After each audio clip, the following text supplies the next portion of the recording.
আমার তদন্ত অনুপাতে আরো অনেক আগেই ধরা পড়েছিল এই কুখ্যাত সাদ এবং তার অনুসারী সাদিয়ানিরা ইহুদি খ্রিস্টানের দালাল। বহুদিন পরে ইদানিং গোয়েন্দা সংস্থার কাছেও ধরা পড়েছে সাদিয়ানিরা ইহুদিদের দালাল। আমি শুধু আপনাদের বলতে চাই আমার তদন্তে কিভাবে ধরা পড়েছিল আর গোয়েন্দা বিভাগের কাছে কিভাবে ধরা পড়েছিল। আমার তদন্তে ধরা পড়েছিল এভাবে, খ্রিস্টানদের একটা জাতিগত বৈশিষ্ট্য আছে, সেটা হলো নবীগণকে গুনাহগার সাব্যস্ত করা। আপনাদের অনেকেরই জানা থাকতে পারে খ্রিস্টান মিশনারি বাংলাদেশ নামের একটা সংস্থা বাংলাদেশের স্বাধীনতার সূচনাকাল থেকেই বাংলাদেশে কাজ করে যাচ্ছে। এই সংস্থার লিখিত একটা বইয়ের নাম আছে কোরআনের আলোকে বেহেশতে যাওয়ার পথ।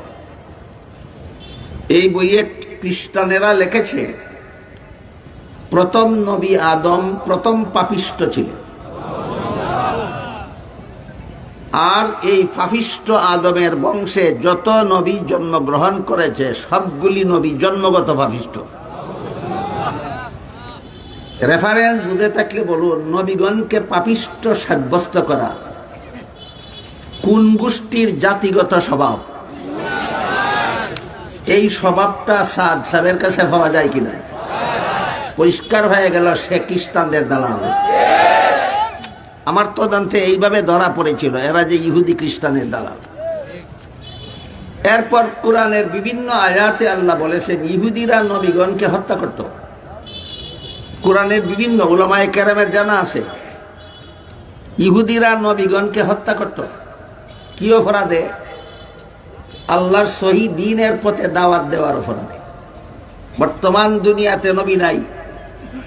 আমাদের নবী বলে গেছেন আলেমরাই নবীগণের কাজ করবে।